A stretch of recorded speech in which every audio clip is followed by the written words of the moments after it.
You guys, let's make some noise really quickly.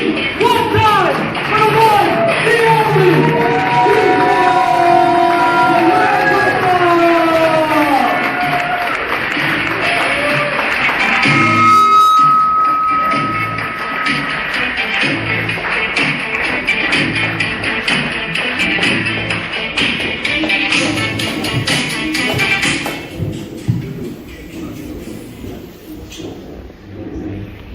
Thank you, Nirvan. Please give it up for Nirvan. Nirvan's done an amazing job as the MC so far this evening. Now, for those of you who know me and know what it's like when I begin to talk politics, the entertainment session is about to begin. Thank you all for coming out here today, and thank you to all those who made this event possible. Thank you to, first of all of you for coming, but also those who donated food. I will give a special shout out to Miss Bibi Fairfield Pavilion. Thank you so much. We also have Miss Tara Shivram in the audience of Shivram's Bakery on Liberty Avenue. They were very kind in donating food as well, and we had some other institutions donate, such as Civils, Bars, and we had other volunteers donate food as well. I mean, Auntie Shanti donated some food. Thank you very much. And Auntie Patron was here earlier who donated food. And without them, you won't come, right? So thank you all for those who brought food. Thank you for those who attended. Thank you for the kind words of all the speakers who've spoken so far. Uncle Dan Paul, Roy Ram Saran, Mr. Paul King, Vishnu Mahani, Uncle Vishnu. It really means a lot to me to have your support. Now, before I get drawn out with all the thank yous and the shout outs, as was said, I used to debate, so when I used to do debating, I used to write down notes as other people are speaking. So before I get into the notes I had for my prepared remarks, as some people were talking, I had some notes that I want to respond to some of the points that were being made and lighten the mood a bit about this. So, like, for example, I appreciate when Nirvan said after Mr. Roy Ramsman spoke that you don't like touching politics, right? When I'm campaigning out here, so many people say they don't like touching politics. They don't want to get involved in politics. Oh, they're afraid of politics. Well, whether or not you want to touch politics, politics is touching you. So you don't have much of a choice. Either you complain and do nothing, or it's what's going to change, or you get involved and you make a difference. And that's the choice we have right in front of us this year in this election. That's what it's all about. It's not about just Rusat. It's not about that. It's about all of us voting for a change and making a change. That's why, if you look at the sign, it says vote for change. Before it says anything else, it says vote for change. That's what it's about. And we need a change in this community. Anybody who lives in this community, who hasn't been lucky enough to move on to Long Island or Florida, they know what it's like. It's declining every day. The ghettos are improving, and here is becoming a ghetto. You have crime like never before. Public safety is the #1 concern of everybody except the Democrats in charge. You have sanitation going downhill. You walk down Liberty Avenue, middle of the night, you'll see garbage bags filled with food coming out, and the rats will be piling up 2, 3 o'clock in the morning. It's not going to be clean until hours later. You look at the education. Our children, especially after COVID, after the long lockdowns of our schools and not being open and online learning for 6 and 7-year-olds, our reading rate right now, guess what percentage of children are passing their state test scores for reading and our reading level for their age? Do you think it's 70%? 60%? It's 49%. 49% in the public schools right now. And instead of helping the public schools, they're cutting it even further. I'm a product of the New York City public schools. I know what they can achieve at their best. And they're cutting it even more. That's why you need somebody in office who knows what it's like to make the public schools succeed. Because I did it for myself, and that's why I'm running to do it for other children in the future as well. The people in power right now, they've never attended the public schools. I mean, Adrienne Adams, she's 62 years old. First of all, she didn't. The last time she attended a public school here, Jimmy Carter was president. I mean, it's like 40 years ago that these guys attended public. They don't know what it takes to make the public schools work now. I do. And that's why you need somebody of this young generation to get involved and do it. Like so many people said, you're young, you're young, you're young. And the people here today said it as a positive, which I appreciate. But there's some people who go and say, it's a negative. It's not a negative, it's a positive, because I understand the world around us today in a way that the current politicians don't. And also my youth, I remember I was at an event, the ICF event last weekend, and somebody went up to me and said, you're so young, why are you running? Now, number one, I told them, you have to run now because 5-10 years from now, we may not even have a proper community to save at that point, so you have to save it now. But I said, me being young and me being fresh is exactly the reason to run. They haven't tried to ruin my reputation. Well, they tried, but they haven't done anything to ruin my reputation yet. They haven't successfully attacked me. And that's why certain people are so afraid. Because they know that I'm clean. I'm a clean guy. I'm a straight guy with a straight record. And when I get in, those who don't, well, I think they know the answer to that.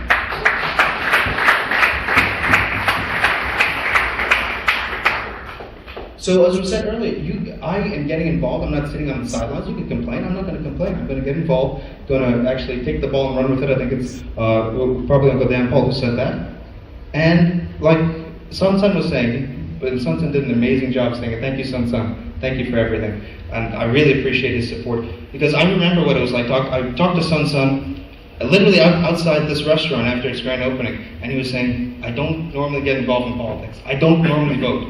But he said, for you, I'll do it. And that is exactly why I'm running. To get people who don't normally get involved in politics to get involved in politics.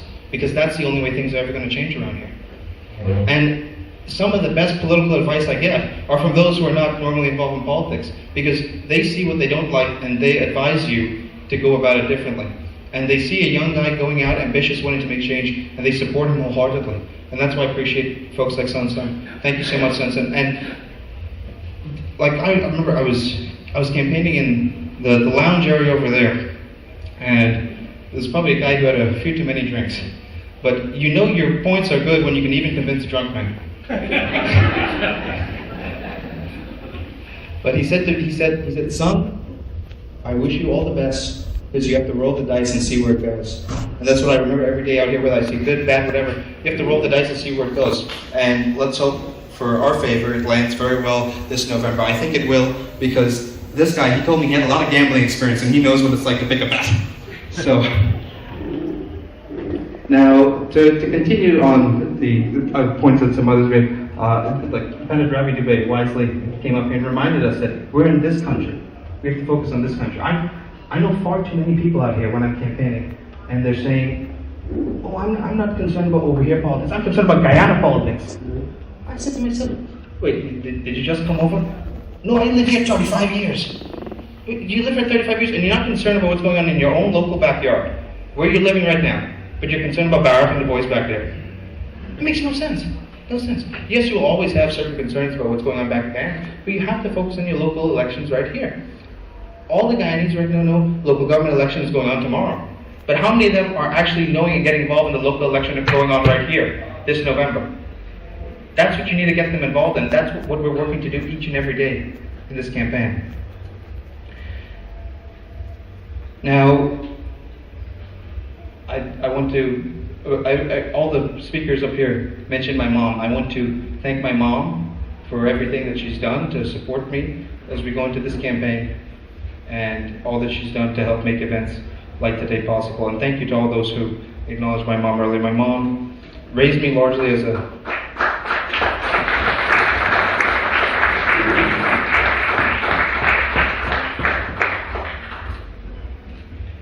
My mom raised me largely as a single mom, and for those who don't believe that things are possible and that they treat certain people certain ways, I'll just say, look at my story.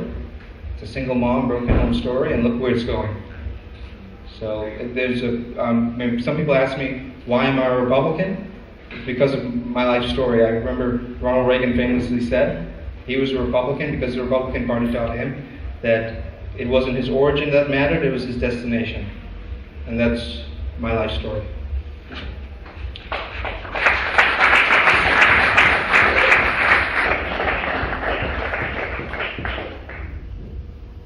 Now, some other notes I wanted to talk about. So, Uncle Vishnu was talking about the need for somebody to properly represent this community, because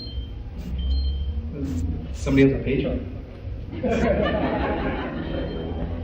I know you guys still vote like it's the 90s, but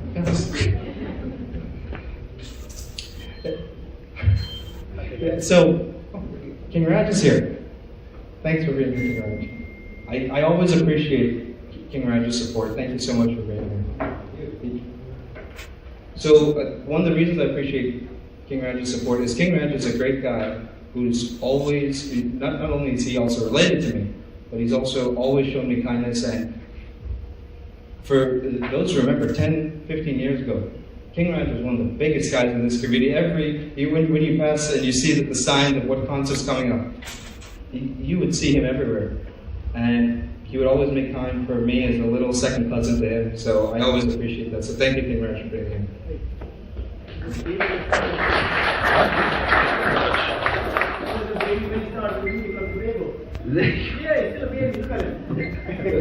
Still looks young. I love this guy. Let me ask you, genius. Yeah, so I was saying about what other people said. I mean, Uncle Danfall said about the numbers. I think we got some good numbers here today. I think Guyanese, 4 o'clock means 5:30, but I think we made it good in the end. So for those who say I don't understand the community, I understand it very, very well. So, but in terms of our numbers, even when there weren't that many people, I wasn't afraid of the numbers. I mean, Joe Biden's our president, and he can't fill a room. He got like 6 people at his rallies, and he still became president. So, Uncle Vishnu was saying about the disparity between our community and over the Vanguard. When people ask me why I run because I see our community so underrepresented in every way. When we look at the way discretionary funding is being done, when people ask what can a city council member do, a city council member has large impact over very particular areas, including zoning and including discretionary funding. And Adrienne Adams has used that position for the past 2 terms, the past 6 years out here, to do it predominantly on the other side of the Van Wyck. She's helping that side of the Van Wyck, but not our side of the Van Wyck, and that's something that has to stop. When we talk about our senior centers over here barely get any funding, but over there they get tens of thousands like nothing. You look, they have a brand new state-of-the-art AARP facility, health facility for the seniors out there. Where's that on this side of the Van Wyck? We don't have that. And in order for that to change, you have to get out and vote, because that's where the power comes from. If you vote and you elect a member of your community to be in that position, we will get those things. Some people ask me about, why you're running, and do you think you could win? And I think we could win for many reasons. You look at the support we're getting, and you also look at, it's something called an off-year election this year. And even though, so we have the Republican line, we have the independent line as well, and we're running an off year where the Democrat turnout will be lower than usual because they don't have governor on the ballot, they don't have mayor on the ballot, they don't have president on the ballot. So this is something that we can catch them off guard with, and we can end up winning in the end. All those old young here will know the story from Aesop's fables of the tortoise and the hare. Remember, the hare thought that they had the race all wrapped up and they didn't do any work. And then slow and steady won the race. The tortoise passed it in the end. And that's a story that taught the children for a reason, because it's a valuable life lesson. And that's exactly what we're going to see play out this November. The Democrats aren't doing any work out here, and I'm very thankful for that, because that's exactly how we're going to end up winning come November 7th. And I say November 7th is the election day, but we also have to focus on what happens before the election. We have basically an election week. You have early voting for a whole week before the election day, and we have to get our people out to vote. As Mr. Roy Ramson was saying, it's not just about talking, it's about getting out to vote. As I prepared to go into politics and run out here, I talked to people like Uncle Danfall, and I remember Uncle Danfall telling me this story about how so many people told him they're going to vote, they're going to vote, they're going to vote, and they come to the election and said, oh man, I had work, I couldn't do it. Well, that's why we have early voting now. So you may have work on the election day, but get people out in the whole week in advance. So it doesn't have to become an issue. They come out, they vote, and we're going to get the turnout, and we're going to end up winning. Because as Uncle Danfall said about the numbers, we have the numbers to win, we just need to get the turnout to win. And we can't be complacent, we can't say, oh, it's going to be next time, we're going to win the next time. No. After a while, there won't be a next time. So many people have tried in this community, tried for us to get representation, and it hasn't gotten done yet, but we need to finally get it done. Because each and every day, more individuals from our community are leaving, they're moving out, and we have the numbers to win now. We may not have it in a few years, so you have to get it done now. And you may not get proper candidates in a few years either. If you look at why Guyanese have not won, there's different factors: the turnout, the lack of unity, the lack of proper candidates at different points in time. But we don't mean to toot my horn, but I think we have a good candidate this year.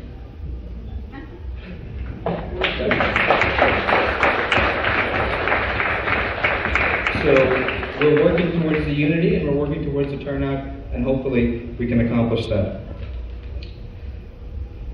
Now, another thing that was funny that was said earlier is that in kind of rapid debate, you were saying about how people will scrutinize every little thing about you. And it's so true.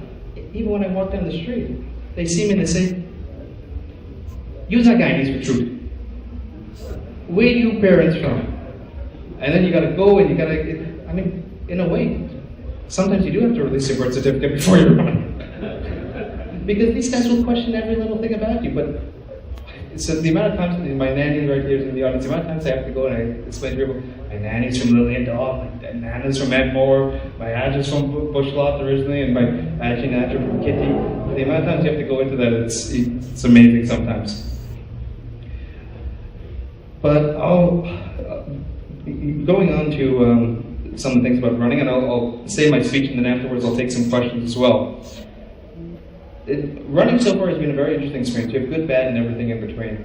You have a lot of support, you get a lot of support, but then you have the bad days as well, where when you're going around getting signatures and you get bitten by a dog. I was getting signatures and this lady's asking 10,000 questions. In the meantime, her two dogs come like a pincher attack and bite me in the leg in the middle of March while it's freezing. Now, a weaker person who wasn't dedicated would have quit at that point. But I didn't quit because we're in this to win. We're not quitting for any little hiccup that comes here. We're looking at the long haul, and that's why we're looking to November, and we're going to win in November. Now, as was said earlier, I always think about that statement that a man made to me about rolling the dice. We're going to roll the dice here because if I win, we have the chance to make history. And when I say we, it's about us. It's not about me winning this election. It's about this community finally getting what it's been denied for so long. You look at the Indo-Caribbean community, you look at the history of the community. What is the history of the Indo-Caribbean community? It's the story of a people who've been denied political representation every which way.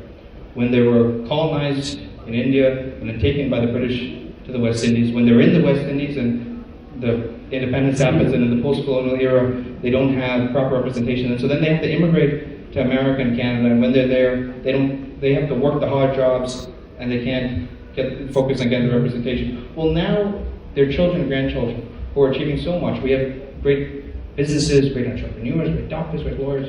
There's one area we're still lacking. We're not getting the political representation. No other community would accept it, and neither should we. You look at Little Guyana. We're sitting in the middle of Little Guyana. There's not a single Guyanese representing Little Guyana.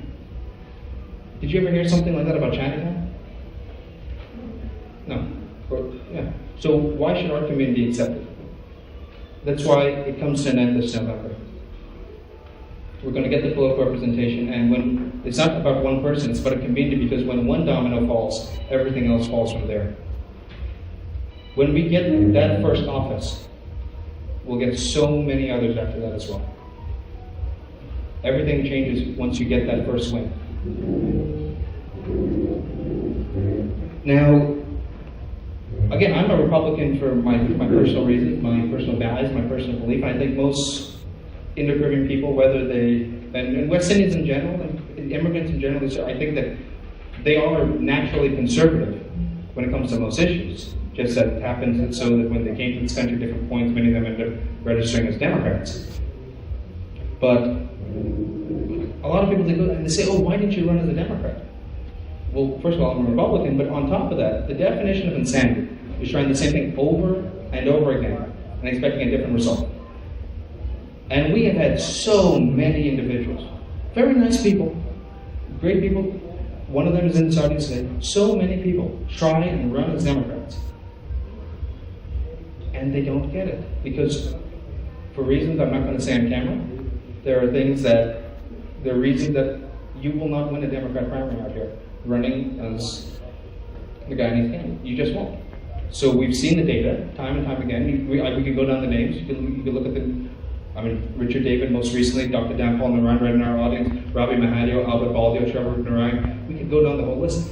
It's not going to work. So how many more times do we need to see the failure happen to realize we need a different road in order to go to success? I'm offering you a path down that road this year. It's up to the community whether or not they will join me, and whether or not we will. Is that Cabbage? Yeah. Well, I know he's joining me for sure. Republican all the way, man. That's fine. In case you're wondering the old riddle, how many Guyanese does it take to fix a mic system? Answer is 2. And thank you to, let's talk about Lakshmi. Ms. Lakshmi Singh, who's in our audience here today. We have a lot of great Guyanese community leaders in our audience. Like, if I went down the list, we'll be here till 8. But we have a lot, and that's why we have a lot of support. We know that we can win it this year. Now, if we talk about my roots in this community, I'm looking in front of it right now at my family. My nanny, who's right there.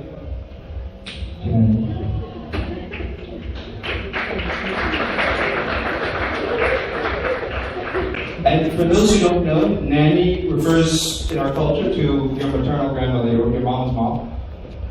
My nanny, Nana, immigrated in the 1980s to this community. They made the struggle, and in the end, their children and grandchildren had a better life as a result. And when I think about the American dream, I think of them.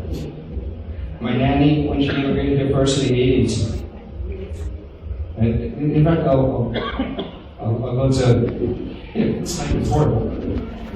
Okay, so my nanny, right here.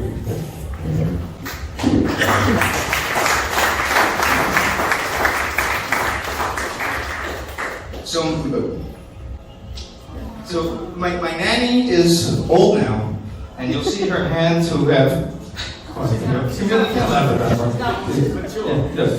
I know, I was going to say, you can see her hands have taken the wear of many hard years. She was a rice farmer's wife in Guyana, and when she came to this country, these hands in the 1980s used to work in a sweater factory. And this year, those same hands will vote for her grandson to become an elected representative in this area.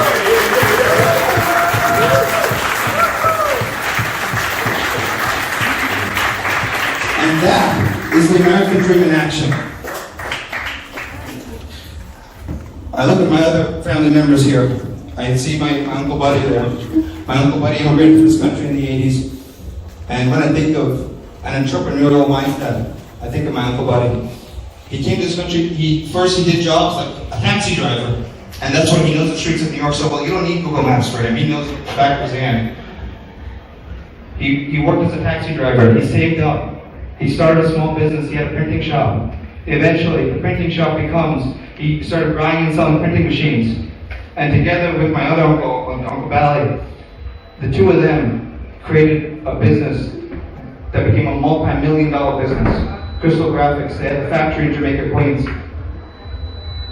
So when we talk about our roots in this community, our roots are very deep in this community.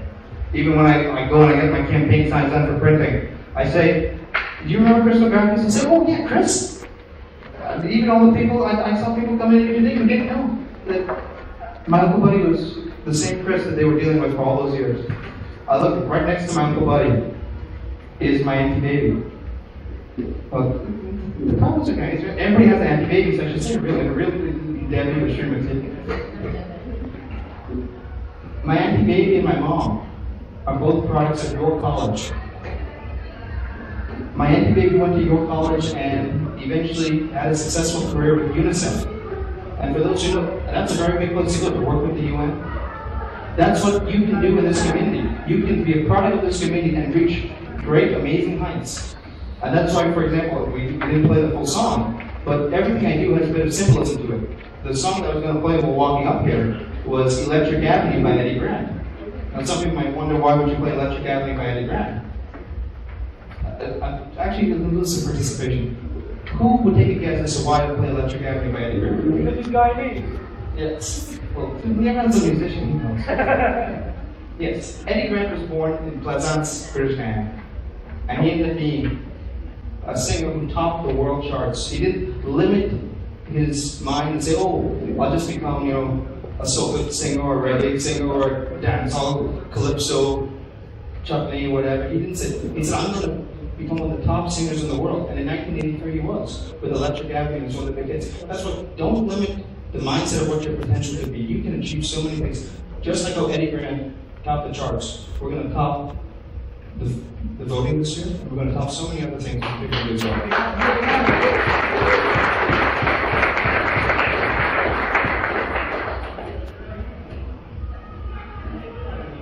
It's a nice music over there.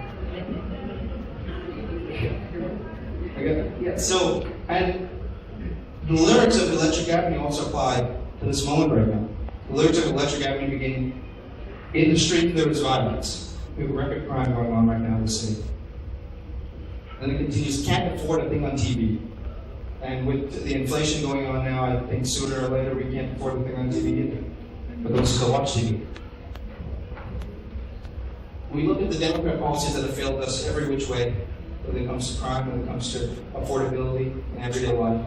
And it's time to make a change, and that's what we're going to offer this year. That's why we say vote for change. Because one-party rule never ends well.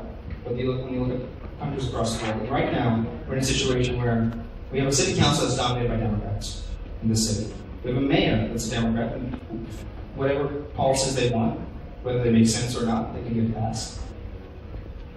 We have a Democrat in the White House as well, so you're not seeing much of a check on power.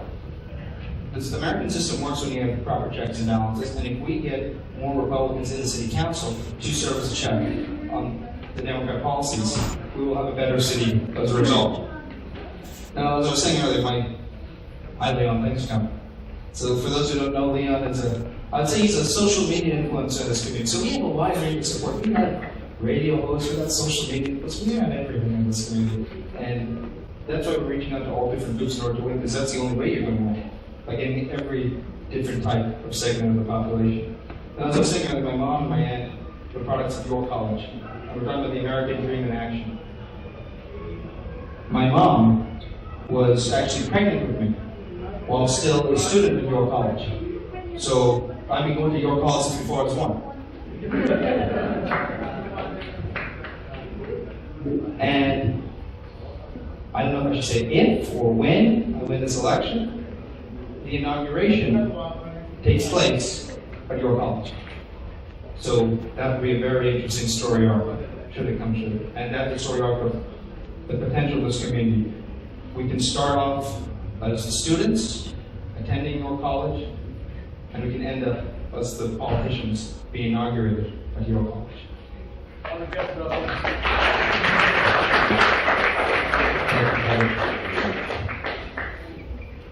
And in terms of my dad, unfortunately, my dad can't be here today because my dad is disabled and he lives in Florida, but my dad's brother is here at my open up. I'm very happy that he's here to represent my dad's family.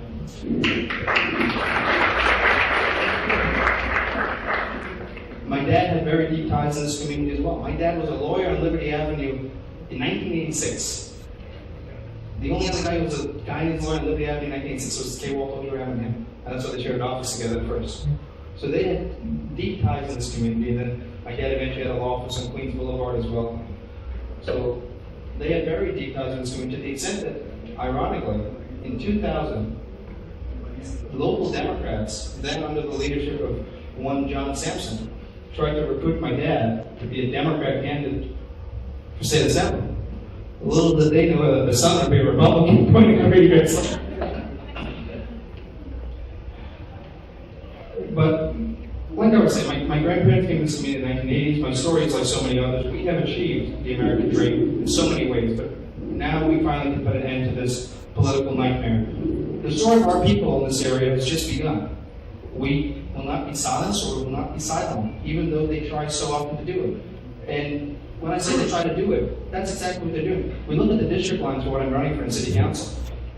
The district lines right now, it's Liberty and the Belt. The reason it's Liberty and the Belt now is because it used to be Atlantic and the Belt. But the last time the lines were drawn is they're drawn every 20 years after a new census.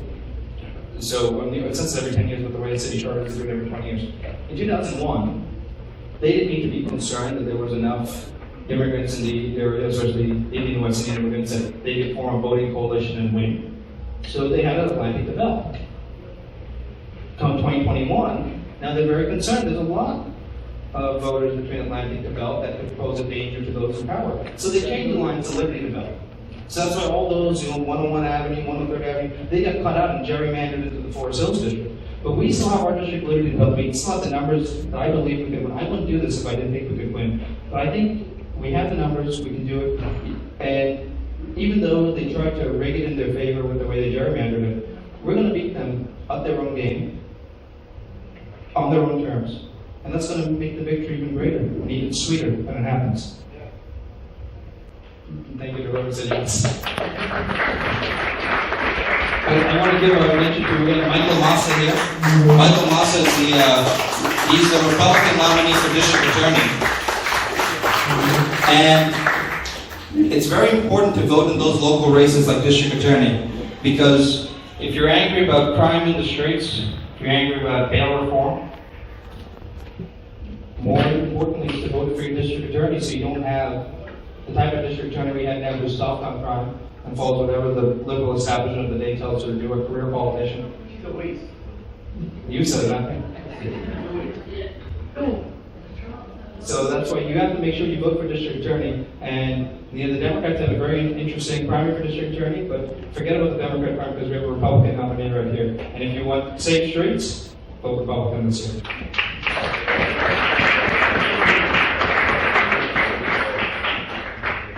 So they're afraid that this community is a sleeping giant, but this sleeping giant is going to wake up, and we are going to come out in droves this November and carry us to victory.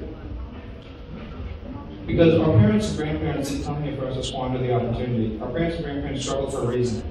They struggled for us to achieve something greater. If you look at other immigrant communities over the years, they did exactly that, and now it's our turn. Look at the Italian community. They had a very hard time when they first immigrated here. But the children and grandchildren of the Italian community became Mario Cuomo and Rudy Giuliani. And there's no reason that can't be the same for us. Absolutely no reason.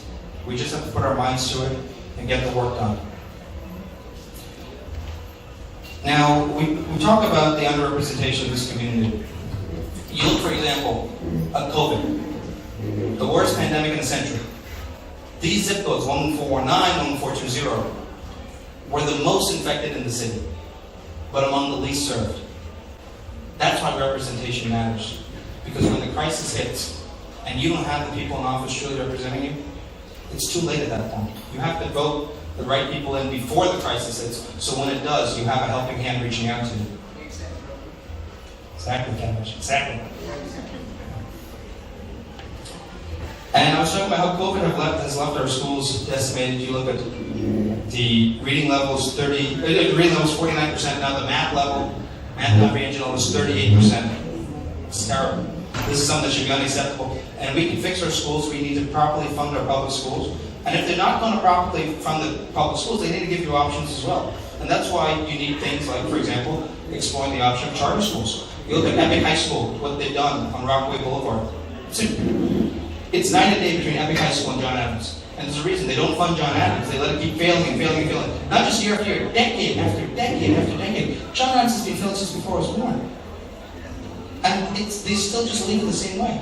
But we have to have change, and the people in charge right now clearly aren't doing it, so we have to get it done. You look at Adrienne Adams, we talk about how she's the speaker, right? That was mentioned earlier. She's a speaker who cuts public education. As far as I was concerned, I didn't know the Democrats did that, but she did that. Because Democrats used to be the ones for public education. So she and Mayor Adams approved a budget where they got $250 million from the public schools. And then she said later, oh, well, she didn't really notice. But the parents notice when that happened. And that's the problem. They don't actually suffer when they make these decisions, you do. You have a lot of people talk earlier about how powerful she is and how she's got it's brave about to face her or whatever. Maybe it does. But it also takes something to call out who is a paper tiger. And that's exactly what Adrienne Adams is. And for those who are unfamiliar with the phrase paper tiger, it's someone who seems powerful, but the second they're challenged, they collapse like a piece of paper. For those who say that Adrienne Adams is powerful, I'll point you to this. 2016, Adrienne Adams lost to Jane Sanders. This is the New York Times when she ran for state senate. Jane Sanders, 96.5% of the vote. Adrienne Adams, 3.5% of the vote. I'm getting much more than 3.5% of the vote. She lost to that with Saddam Hussein-like numbers of 96-3. She doesn't have any authentic, actual support here. You walk around the streets, 96% of the people still don't know who she is. But she was able to get lucky, and she was at the right place at the right time, and she got into the city council because, and this is where I talk about democratic corruption in this area, local politics has gone on for years, and it has not been accounted for. You had the former councilman, who's a guy named Ruben Wills, who people have a lot of good things to say about him in terms of community affairs, but Ruben Wills was corrupt, and he went to jail. And when he went to jail, Andrew Cuomo and Gregory Meeks basically handed Adrienne Adams the position. And she got handed the position, and she's been there ever since. And she climbed the ladder of New York Democrat politics, and that's why she is where she is. But she's not some powerhouse who is deserving of the position. And I'll say this as a Republican, there are some Democrats who are actually very nice people, and they reach out to this community. You look at, for example, Joe Adabo is a very nice man, and he shows up when it counts for the community. You look at the Queensborough president, Donovan Richards, a very nice man, and he walks down the streets of Liberty Avenue and talks to business owners. You look at, even though she comes every time in a red dress, even Ms. Rashkumar. She comes to events for the community. You said that. Even when we had the Bible parade, the Senate Majority Leader of the United States, Chuck Schumer, can make the time to come out to this community. But Adrienne Adams could not. Adrienne Adams is the elected city councilwoman for this community. Over the past 6 years, she has not come out to any events for us. She doesn't walk the streets of Liberty Avenue and meet with the business owners. She doesn't see the trash lying all around the place. She doesn't go to the schools that are being left behind time and time again. She doesn't go to any of our events, whether it's Eid or Holi or Diwali or anything. Lakshmi had a wonderful program for Diwali last year. I had the honor of being the MC. The mayor came, but Adrienne Adams couldn't even come to her own district. Her own district, she couldn't even show up. It's disgusting. It's appalling, the disrespect that she shows time and time and time again, and she does not deserve to be reelected in this position. If you don't do your job, you get fired. She hasn't done hers for 6 years. It's about time to fire her.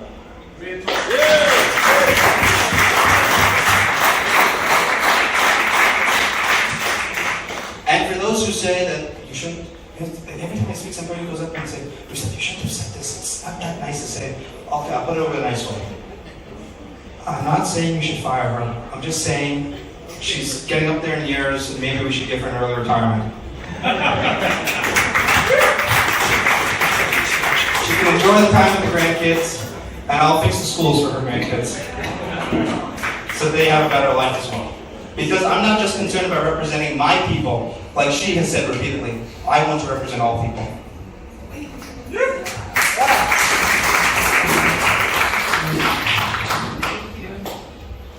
Let's look at the record of Adrienne Adams.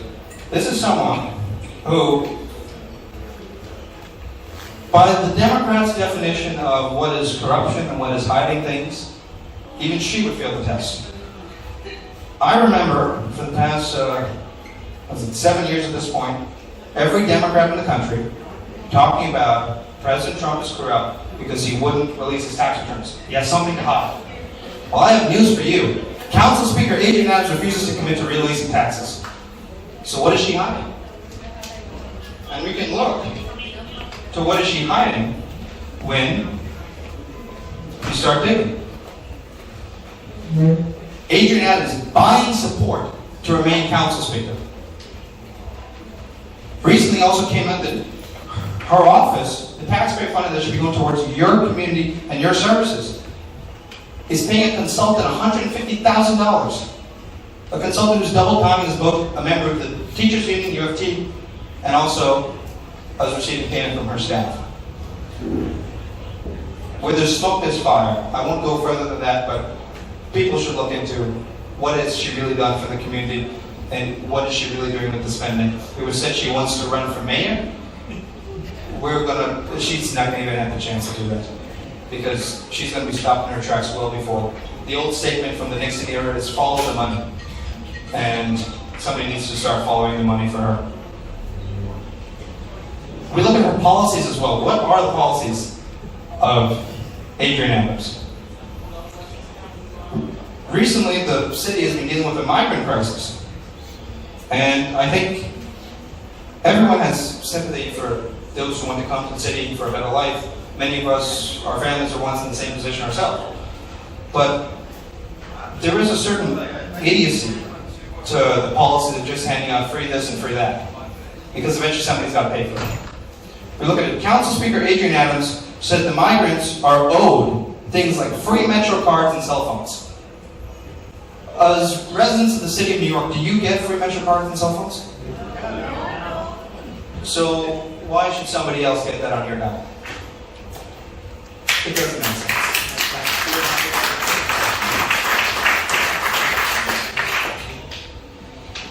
Council Speaker Adrian Adams, she's planning. She wants to shut down Rikers Island. That's her main goal. And something that's been talked about for years. She's steadfast in it. Even the mayor knows it's not something that should be done. But Council Speaker Adrian Adams wants to shut down Rikers Island. And you know that you said that TV show, Are You Smarter Than a Fifth Grader? I don't think she passed that. Because when you're in the middle of a crime crisis, you don't shut down your major jail. Lots of profound are over. There you go. So Council Speaker Adrian Adams said, it's abundantly clear that Rikers is undermining public safety for New York City. So in her view, locking up the criminals makes public safety worse. You'd forgive it if it was just a one-time thing, she said. But this is not a one-time thing from her. This is a pattern of nonsensical ideology from her that's making the city worse. Adrian Adams was one of the lead proponents of defund the police in the New York City Council. I know that's something this community does not support. And if this community was paying attention to it, they would not have supported her after she supported that policy. The defund the police movement in the New York City Council cut $1 billion from police officers in 2020. And we all know the result. New York crime in 2022 compared to 2021. Auto theft up 109%. Burglary up 72%. Robbery up 52%. And murder up 33%. That's in 2022. In March of 2023, Adrian Adams again said she commits to further defunding the police. She still believes in that. That is her belief. So reality doesn't change these folks' mind. They're just hard struck in their ideology. No matter what it is, they'll follow it. They don't have common sense. All they have is nonsense. So right in front of your eyes, she sees your children are being shot, your parents are being robbed, and according to her, let's go after the police, not the criminals. You can't vote to put that back in this November. You just can't. It makes no sense. You can also, as I said, my nanny taught me many values in life. You can also judge, she also taught me that you can judge somebody by the company they keep. And Adrian Adams' best friends in office so far, that she hangs around with all the time, are Letitia James and Al Sharpton. So that tells you about what her policies are, and you can judge her by the company that she keeps. Again, while our public schools are failing, Adrian Adams has become a lead proponent of not fixing the reading and the writing, but instead introducing to ages 3 through 8 Drag Queen Story Hour. For those who don't know, I suggest you look up what she's doing there. And I want to be very clear when I say what she's doing with regards to that. Nothing that I say is with disrespect to the LGBT community. We greatly appreciate the LGBT community and the freedoms that they enjoy in this country. That's the great thing about this country, that we all have equal protection under the law and equal rights under the law. But there's a difference between respecting and tolerating and promoting equal rights, equal justice under the law, and teaching topics to ages 3 through 8 that are not age appropriate for ages 3 through 8. And the two of them should not be confused with each other. That is how politicians are able to get away with certain policies, because they follow the policy and then they say, oh well, we can't go against it because of whatever reason. Yeah. We respect equality, we promote equality, but even within the framework of promoting equality, you cannot teach topics to ages 3 through 8 that are inappropriate for ages 3 through 8. I know this is a family event, so I won't go too into it, but look, you can teach. Okay, it's 2023, there will be a certain amount that you have to teach the topics of LGBT to children in schools. For example, if a kid has 2 mommies, yes, you will have to acknowledge that. But there is a blatant difference between acknowledging and talking about the facts and the history and where it has progressed, and bringing in a drag queen to teach 3-year-olds.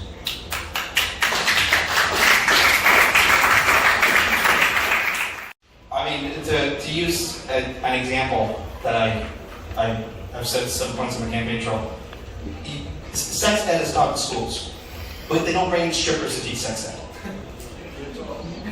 So, with regards to drag queens, I kind of laugh at it. We'll leave it at that for the record. But yes, so with regards to Adrienne Adams' policies, we've seen that she's likely corrupt. We've seen that she cut police funding, and you look at the crime in the area right now, we need to back the police because one of the reasons you have a crime crisis is the police feel like they're not being backed up. And when the police feel like they're not being backed up, then they don't feel that they necessarily have the resources to go after the crime, and especially when you have liberal district attorneys who are not going to go on to prosecute the crime. And then on top of that, you have store owners that now feel they're not protected. When I go around, the two main groups of people who I see who were once Democrats but will vote for Republicans this year. One are parents who, they'll talk very clearly, I've always voted Democrat, but I don't want my fourth grader learning certain topics. As a result, they're going to protest voting with Republican.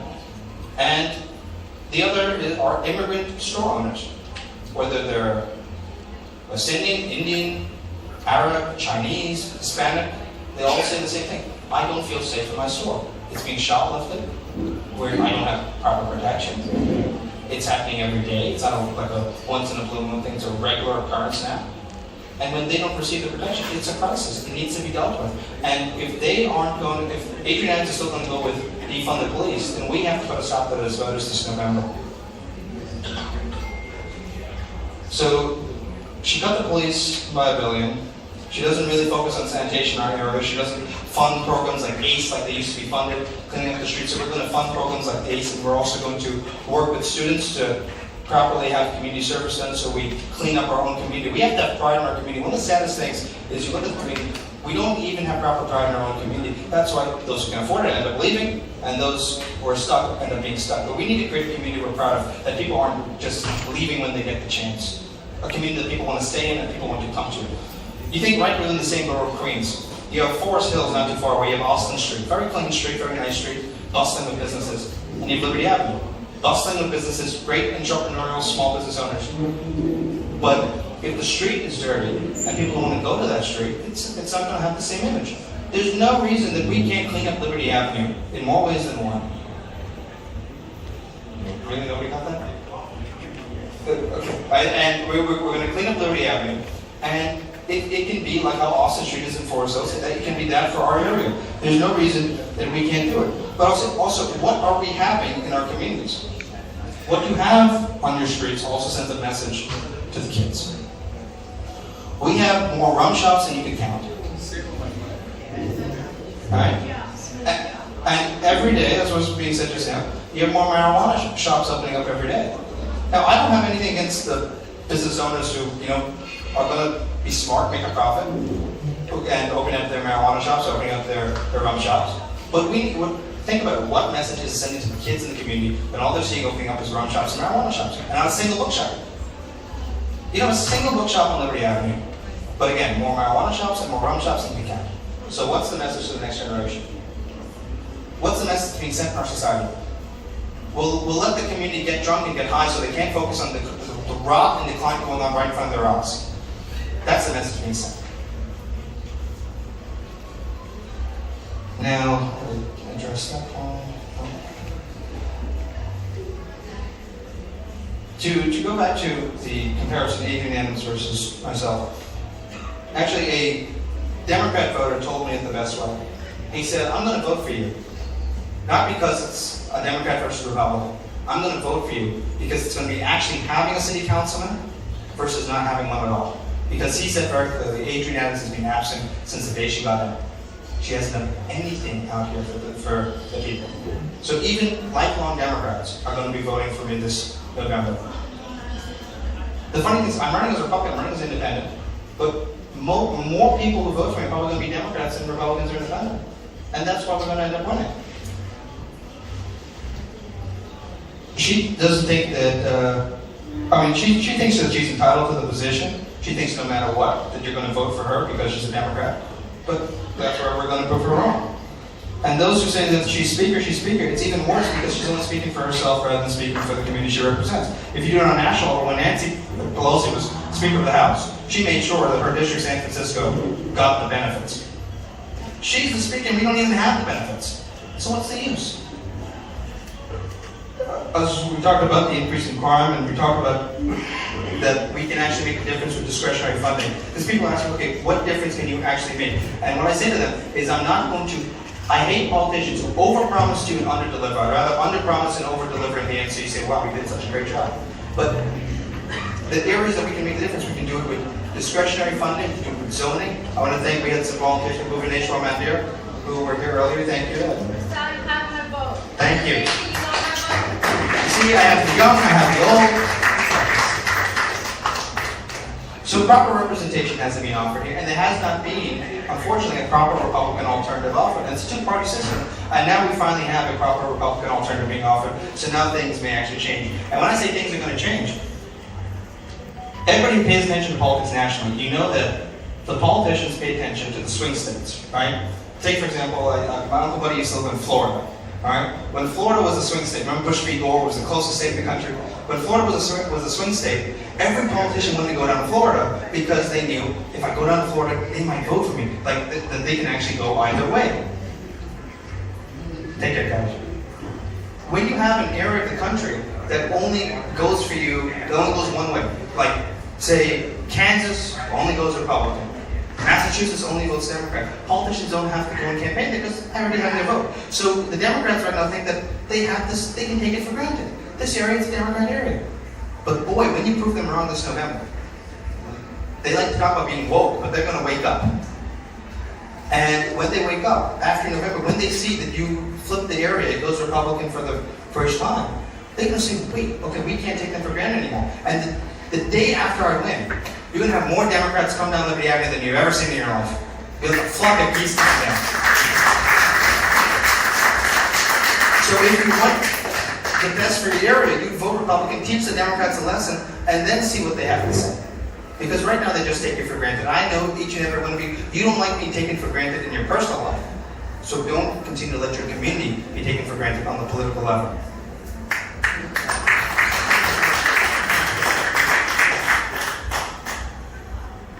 I told you the entertainment session had only just begun. So, but you know, we talk about, okay, people who don't want to touch politics, don't come up. I'll give you the example of something that it's interesting when you post on Facebook what gets the attraction, what doesn't. If I do something on, Paul said crime or whatever, it's not going to get the most views.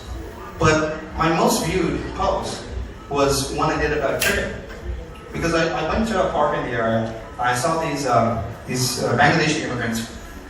They were playing cricket and they were using like a makeshift wicket, as many do. And I joined them. I played a few balls with them because I used to be a bowler myself when I was in England, medium pace, in swing.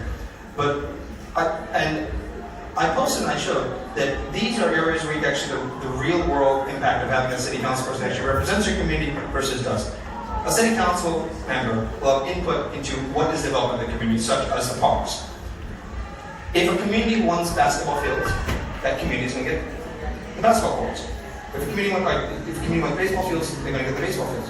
If a community wants cricket fields, they can get the cricket fields, like Van Cortlandt Park did. We don't have an elected representative properly representing the interests of this community. That's why we don't have a single proper cricket field in the parks out here. And you want cricket in your parks? Vote for Rusat. There's actually no cricket. If you ask her what cricket is, she doesn't know what cricket is. She won't spend the time with her constituents, the immigrants, to know what cricket is, so she'll just tell you that she doesn't like bugs.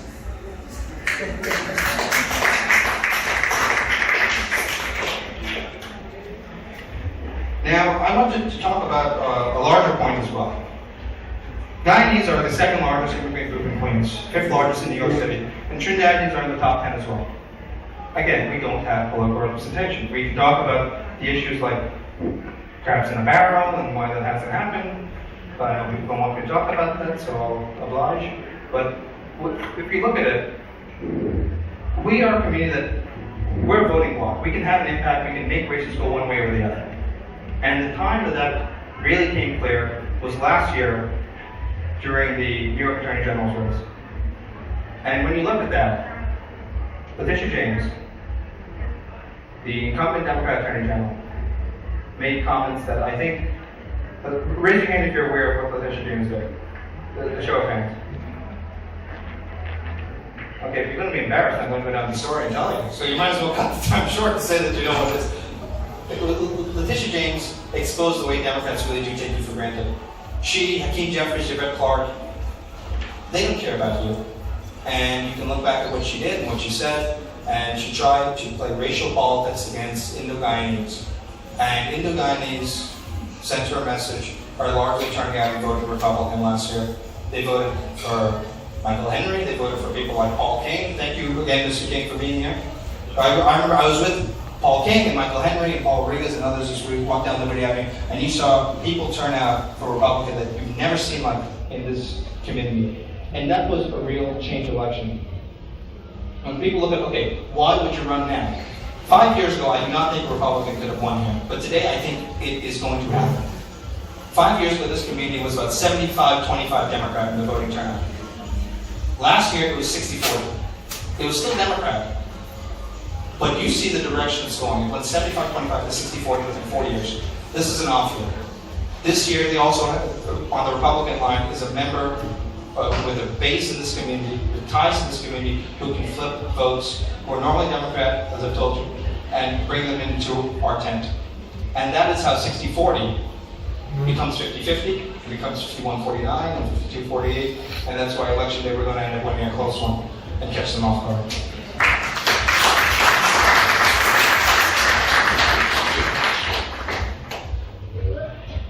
Now, I've talked about numerous issues. I know what I'm going to say to close, but before I do close, I'll take any questions from the audience. If anybody has.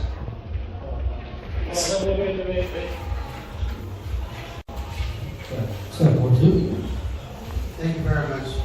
My name is Jay Rusat. I'm a member of the community, and if I have to take the day off to vote for you, on that day I will. It's that important.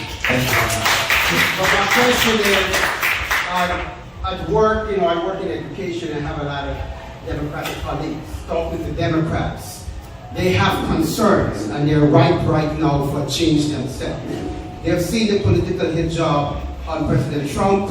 They saw what Joe Biden doing in the White House. They see what's going on in the city with crime. And they themselves, a lot of moderate Democrats, African Americans, Hispanic, they want to change.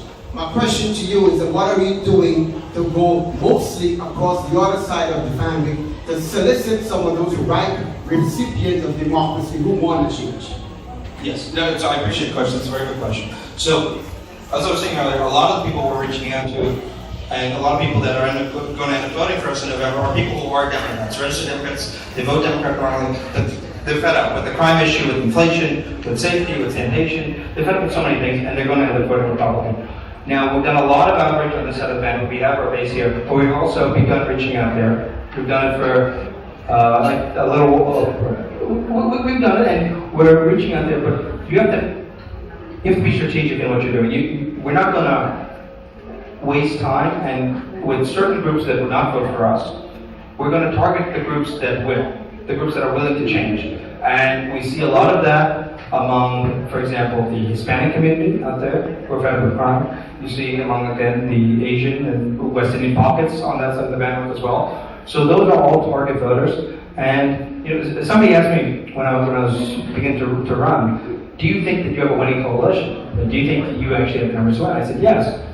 And of course, I started off by saying, we have the Indian West Indian community. And then they said, no, that's not enough. I said, I know that's not enough because they don't turn out to vote half the time. So you can't take it for granted. Obviously, we hope they do turn out, but you can't take it for granted with that. So we're going to get there, but we also reach out to other groups as well. And together, we can have a voting coalition, a multi-ethnic coalition, working class, former Democrats who are turned off at the way the party has gone, and they're going to vote Republican. And that is going to be our path to victory. So yes, we are doing that outreach. We're going to continue to do it from now till November, and you're going to see the results come November 2nd.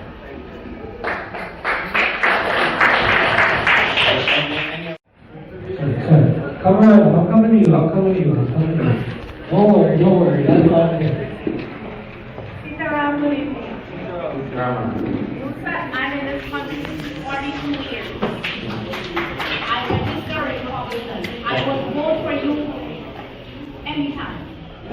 Unfortunately, I'm in District 29. The gerrymander you have, right? Was what I was saying. Yes. Yeah. So, number one, Liberty Avenue is our concern. Yeah. It's very dirty and filthy. And I'm against those, the wrong shops. They put out the stall on the road. I mean, that was being built there during the pandemic time. What happened now? I think they should break it down. They have the inside the restaurant to drink. You know, it's a nuisance when you walk on Liberty Avenue with all the drunk men there cursing and drinking on the sidewalk. And I think you know why Adrian Adams got where she is. Her people came out and voted for her. Exactly. But our kind of people, they don't come out. Yeah. They look for 10,000 excuses. Like I have one cousin in this country for years, never registered to vote. When I talked to her, she said, "Oh, me not go vote, you go." You know, this is what I cannot understand our Guyanese people. This is where you live. You have a voice. Use it.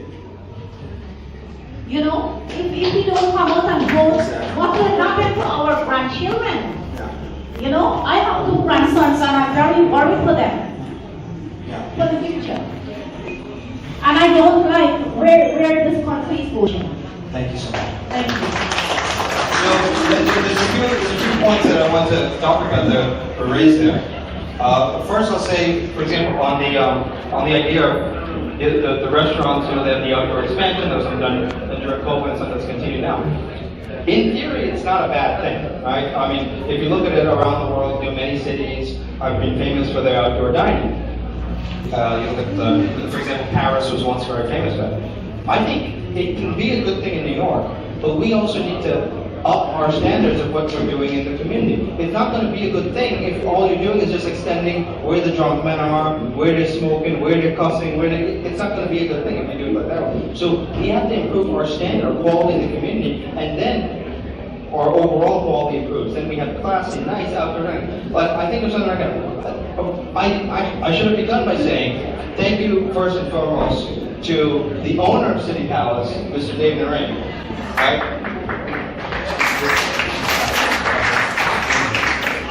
I just want to make one note. At the general election, it doesn't matter whether you're Republican or Democrat, you vote for whoever you want. Exactly. So a few points now I have to make. So I'll continue with what I was saying about improving the quality. Look, David Narrain is a wonderful guy, and he helped us. We have this place today for our event. David Narrain built a very classy restaurant out here. I think that this is one of the classiest restaurants in the area. Unfortunately, how many people in our community do you see upping their standards and coming to the classy restaurant? And how many people do you see just staying to what they know, doing the drunk man, drunk shop lifestyle? And it shows you something about us. At some point, we have to look in the mirror and try to fix ourselves as a community. Right, so I'm running for an office. I'm running for city council, but I'm also running so that we can improve our community together. And we will tackle those issues together. The people you have in office right now can't work with you to tackle those issues because they're not part of the community and they don't understand the community. If I'm in there, I will be able to do that work with you. And so many others who are concerned. Now, on to the other point, you talked about you came to this country 42 years ago and you registered as a Republican. Now, if I did the math, you came to this country in 1981, right? And it's something very interesting. So many in our immigrant community here who immigrated in the 80s are registered Republicans. And one of the reasons for that is a man named Ronald Reagan, who was an inspiration to many people in the Guyanese community. That's why so many of them registered Republican. Ronald Reagan in 1986 did an immigration amnesty that benefited many Guyanese who were living over here. And without that, indirectly, my family wouldn't have been able to have the life that they had. So, and it's something I bring up a lot because when you run in this community, so many people, they go and they say, oh, well, you is running as a Republican. I don't know if I can support you. Republican is not just about Donald Trump a few years ago, whether people like him or don't like him, he's a polarizing figure. But it's not just about that. The Republican Party is about something much greater. The Republican Party is about many other figures. We can go through the list. You got Ronald Reagan, who was a Republican, did great things for many people in our community, and that's why they signed up as conservative Republicans back in the day. As you are, you still are. I look at, I know members of my family are in that same position. You look at, for example, like some people, they say, oh, Republican.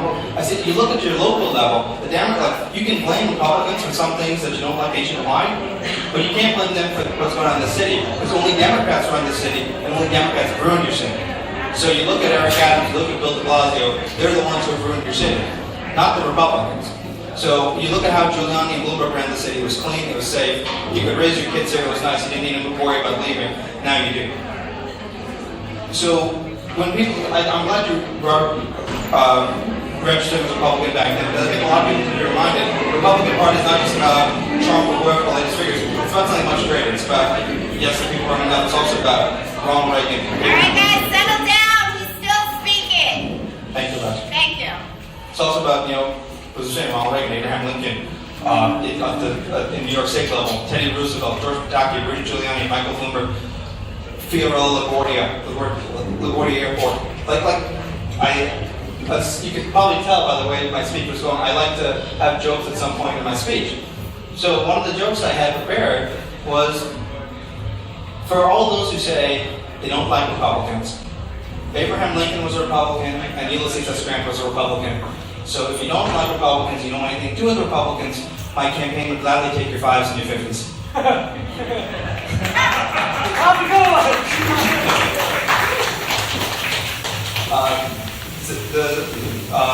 Uncle Bishop is the point. Yes, even though I'm running as a Republican, I have the independent line as well. Like what Michael Bloomberg did, and that's how you can win in the city if you're not a Democrat. You do it, you run as a moderate, you run as a Republican independent, you expose the Democrat failures. It works because when you go into that voting booth, come the general election, come November, you do not need to be a registered Republican to vote Republican. You're in a secret ballot for a reason. Nobody knows what you vote. It's not their business what you vote. You can register as anything and vote anything once you get in that voting booth. So that's something that is important to remind me, because we need to work on voter education. That's something that I've worked on a while in this community. I used to do a show called Globe Stamp. So Mr. Nohar Singh gave me a great opportunity doing that. I used to work on voter education in doing that program. And we really need voter education because you have some people who, I've seen they go up to you and they say, Rusat, I like you, you're such a nice guy, but I'm a Democrat, I can't vote for you. And then you explain to them, no, it doesn't matter how you register, you can still vote. And I'm like, thank you for explaining it, because if you didn't explain it to me, I wouldn't have known. And so we need to work on explaining that to people out there. Any other questions? How many votes do you need today? Thank you, Lakshmi. So, if we look at it, so the city elections tend to have lower turnout than normal. So we have about 80,000 people living in the area, but only about between 13,000 and 14,000 actually turn out to vote in a normal year. This is an off year on top of that, so the voter turnout will probably be lower than that, but let's use 13 to 14 as the number. If you have to win at 13,000, 14,000 voter turnout, you have to win, say, call at least 7,000 to be safe, but let's aim above that just in case. You never know what the voter turnout is going to be. But those are the numbers to keep in mind. About 13,000 to 14,000 people turn out, so 7,000 votes should win it, but obviously you never know until election day how many votes it takes to win. But I think we can do it. We have tens of thousands of people of our community living in this area. Literally, you have nearly as many Guyanese living in Little Guyana as living in Guyana. Right? And that's the thing. Some people have been here for years. Let's help them who are law-abiding, otherwise paying their taxes, working hard. Let's help them make it through first, come out of the shadows, rather than putting up the latest hotel. I mean, again, you have sympathy for everyone who comes to the country looking for opportunity, but to me, it doesn't make sense running and hearing stories out here. You have individuals who, they came to this country, they're conservative, they work hard, and for one reason or another, they're undocumented, and they're living here for 10, 20 years in some cases, and they don't get the resources. But someone who just came off a bus does. And to me, that's something that doesn't really make the most sense. We'll go on. Any more questions? No more questions? All right, well then, I'll wrap up. So, in closing, again, I was saying, but I'll give you a joke and then I'll give my closing remarks. So when I'm out going for signatures, there was a very interesting process going around for signatures in this community, because you see, you really get the human experience. You have people who are nice to you, not nice to you, whatever. But eventually we got the signatures, we got on the ballot, so thank God that was over.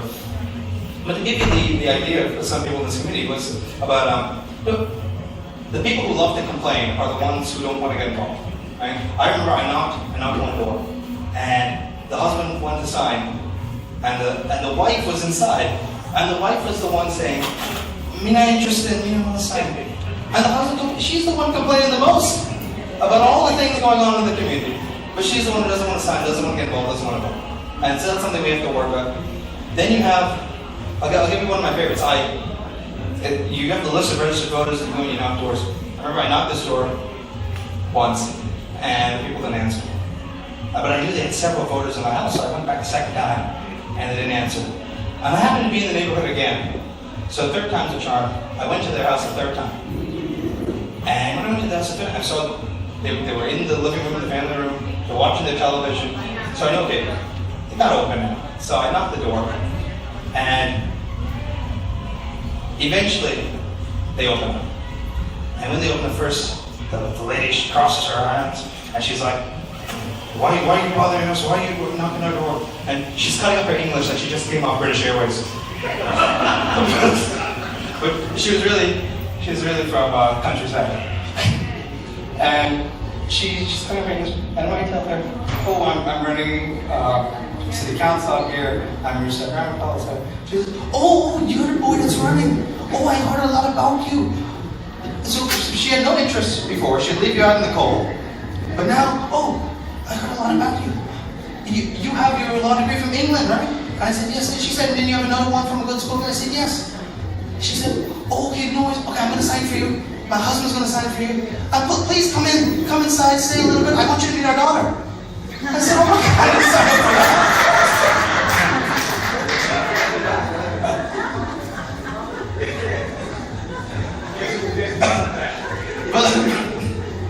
But look at them down in the community. At first, they didn't want to open the door for me. As soon as they hear certain things, they're ready to call Candidate.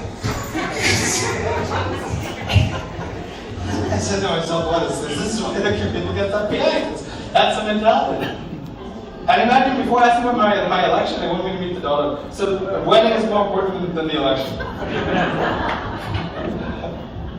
So that's the mentality we're working with, but I'm sure eventually we'll get all of them to turn out to vote. We'll get the husband, the wife, and the daughter to vote. So with support like that, we can make it. I wanted to close by reflecting on something I said when I started running out here. I had a very interesting message from someone who was like questioning all sorts of things, like kind of debate. If you want to question everything about it, so I thought it was a good opportunity to just write out your thoughts on why you're running, right? What you can do. So I used that as an opportunity to respond to them, and then they took it. So I wrote to the person who was asking 10 different questions that they want you to respond to. I said, I'm running because I see how this community has been continuously underrepresented. Little Guyana and the West Indian community in general in this area does not have a member of the community representing them in the City Council, State Assembly, State Senate, or Congress. No other community would accept such a thing. The results have been disastrous over the past several years. Our already failing public schools and deteriorating parks and playgrounds have had their funding cut even more, while the schools and parks over the Vanwick are enhanced. Our streets, look at Liberty Avenue, are not properly cleaned. The ghettos are being improved and redeveloped, while those in our area, while those in office not representing our interests, allow our community to become more like a ghetto every day. We have more ganja shops than you can count opening in the area, but not one bookshop. My family first moved to this area in the late 1980s when they immigrated to New York, and we've been connected to it ever since. Today I'm a lawyer by training. Many people say, Rusat, don't run, you can just have a great, easy life by making a lot of money at a law firm in Manhattan. But that is not who I am, or who I ever would be. If I have a chance to try and represent my underrepresented community, it's my duty to at least try. If we win, we win. If we lose, we lose. But at least I knew I didn't keep whatever skills I have that God gave me in this world. I didn't keep it for myself. At least I tried to do something for others.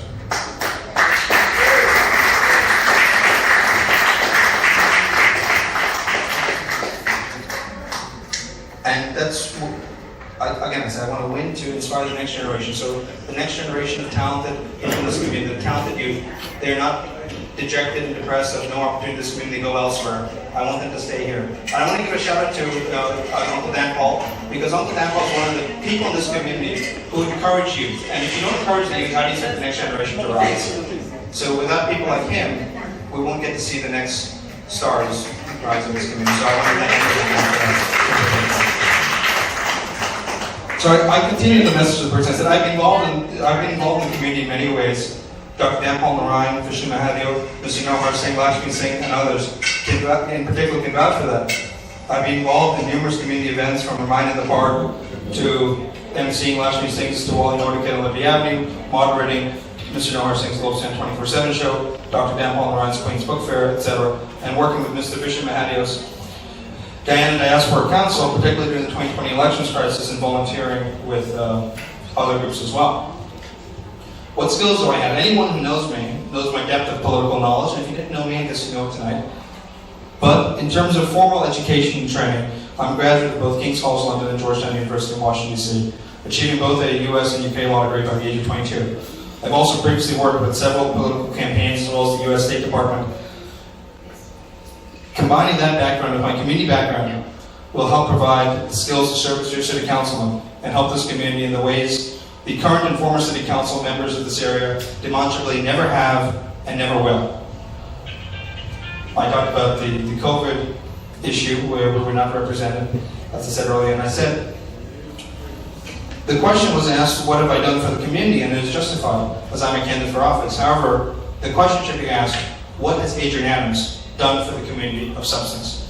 She's been there in office for 2 terms already, since 2017, and left our community in decline all around, with only a little Guyana street sign and a few favors or citations for the well-connected in exchange. Meanwhile, the areas she should be focused on as councilwoman, particularly crime and public safety, education, etc., are in crisis in this area.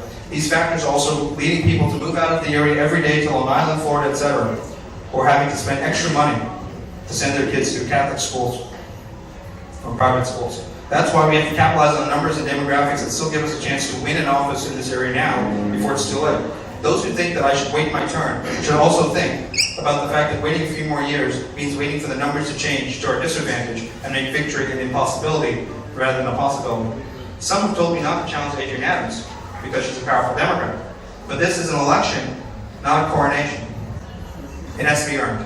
And I'm not afraid of an uphill battle.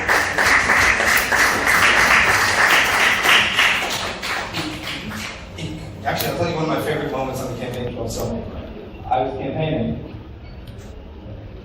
You guys aren't bored of me, right? Okay. So I was campaigning, and this fake leader, and I won't name his name, but let's just say I know why he said what he said, because he's well connected with the Democrats and he likes his benefits. So he just he goes to me and he says, "Oh well, you know it's an uphill battle.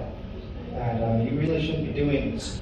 So I said to him, "Well, sir, as a man of God and a man of faith, you know that Scripture teaches us uphill battles are meant to be won."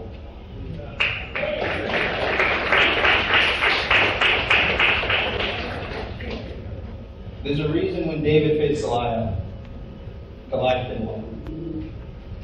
David won in the end. And it can be applied to every faith. And as I mentioned, David versus Goliath, we had a pundit here and an imam here. We invited a pastor, but he did not attend in the end. I think he was feeling a bit under the weather, but it was not an oversight in that regard. But yeah, I'll look into it. So I told the person that I'm not afraid of uphill battle. Fortune favors the brave, not the complacent. If you're not doing your job, you get fired. She's not doing hers in terms of representing the people and interests of this area. It's time for the voters to fire her. As a result, it's no matter. She doesn't care about this community. She's nowhere to be found at our events, Diwali, Holi, Agua, etc., but everywhere to be seen in Rochdale Village or Al Sharpton's National Action Network events in Harlem. She cares about nothing more than her own self-promotion within the New York Democratic Party, while leaving the people of Richmond Hill and South Ocean Park behind. Who do you think would do more for the community? Adrienne Adams, who has already shown you her true colors over the past 6 years, or Rusat Mankaval, a product of this community, if given the chance, and elected to office.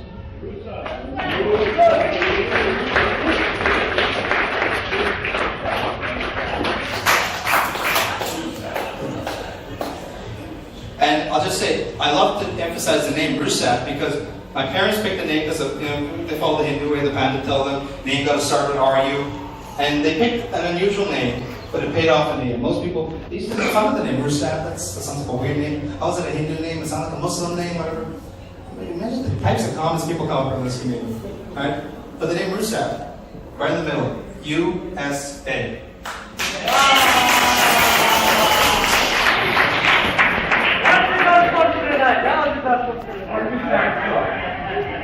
So USA is right at the heart of Rusat's right at the center of Rusat.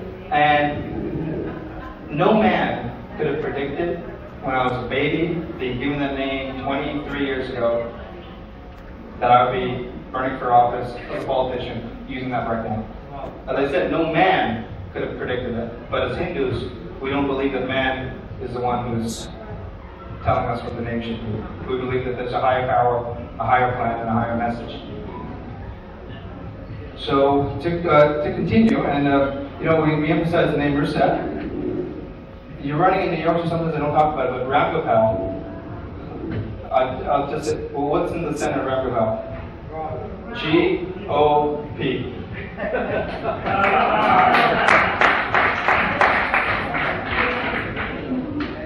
So you can't have more of an American, more of a Republican name than that. So I ended the conversation this person by telling them, additionally, youth and vibrancy should never be discounted. We can build a winning coalition of West Indian and Indian immigrant voters, disaffected Democrats and independents, remaining Republicans in the area, and most importantly, young voters. Our parents and grandparents immigrated for the American dream. We can make that our reality and finally get proper political representation. We have to unite and fight together rather than fight against each other. That is what this campaign is all about. That is what Rusat is running for our community. And let's just say that person quickly became a zealous convert and now supports my campaign phone. But to wrap up, we have built what is a successful campaign so far over the past few months. We're reaching out to other voters as well, not just this community. We will reach out to everyone and represent all people because if we're going to win and we're going to be in office, that's what we have to do. So we're going to be continuing with numerous other events over the next several months. You see, I run on a different timeline than the Democrats because the Democrats have to worry about their primary June 27th. I'm doing for the general election, so that's why when others were worried about primary events, I got to do other things as well and focus on building the campaign in other ways. So that way, this summer we'll have a whole summer long of campaigning. We will be campaigning all the way up to November, so we'll have many more events over the next several months. It'll be a very busy summer. I look forward to having you at several other events. Shirley, you can't fall asleep.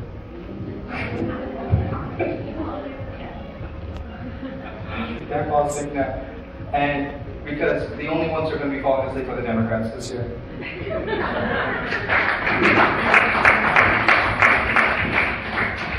So, and I'll just say, we have our campaign events. We will challenge Adrienne Adams to debate. I don't think she'll take it. I think she'll be afraid of it. But I look forward to that day. I'd love to see that. That is something that this community deserves to see. And again, for those who look at it and say, powerful Democrat, can a powerful Democrat be defeated? History tells us that when the Democrats are sleeping, a lot of things happen. You don't need to look further than in New York political history. Nobody was more powerful than a guy named Mario Cuomo. Mario Cuomo was a 3-term Democrat. He was supposed to be the next president of the United States. And he slept for a bit too long, and we ended up with someone called Governor George Pataki as a result. If you look at that 1994 election, Cuomo was sitting at the wheel, Pataki won. You had headlines saying, Pataki who? Democrats were sitting at the wheel. And come November 8th, we're going to see the local papers, the West Indian and the others, the Queens Daily Eagle and others, they'll have to print Councilman Rusat coming November 8th. But as I Candidate Rusat, it's not about me, it's about us. It's about making sure this community has something better that we pass on to the next generation. The generation that came before us passed on this to us, now we have to pay it forward. We can have all the things we want. There's nothing we can't achieve if we do together in this community. We can have better schools, we can have safe streets, we can have so many things. As I said, when one domino falls, everything comes from that. But what we do in the next 5 months will decide the fate of this community for the next 5 years and beyond. You have to show up election day. You have to tell your family and friends to show up election day too. Because we can talk from now until kingdom come, but unless the votes actually come out, it doesn't make a difference. You've got to tell people, don't complain, vote. It doesn't make sense the day after the election to complain. You have to get out and vote. That's the most important thing. So make sure you tell people to get out and vote. If they're not registered to vote, we'll help them register to vote. But we have to make sure we get the turnout, because a better community and better days lie just yet ahead for us. And as I said, I wouldn't be running if I didn't care about this community. I wouldn't look at all the opportunity I could have had. I wouldn't come back to this community if I didn't truly believe that I owed it to this community, who's given me so much, to do something back in return for them, give them service, and create something that we can all be proud of. Working together, I know that the best is yet to come for our community. And I hope you join me in making it possible. So thank you all again for coming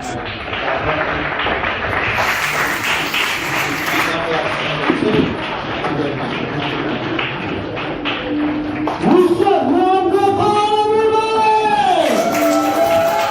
Make some more, Rusat, round of applause! Who are we voting for? Who are we voting for? Rusat! Thank you, Rusat. Thank you, Rusat, so much. Everybody, thank you guys so much. That was amazing. Rusat, thank you so much.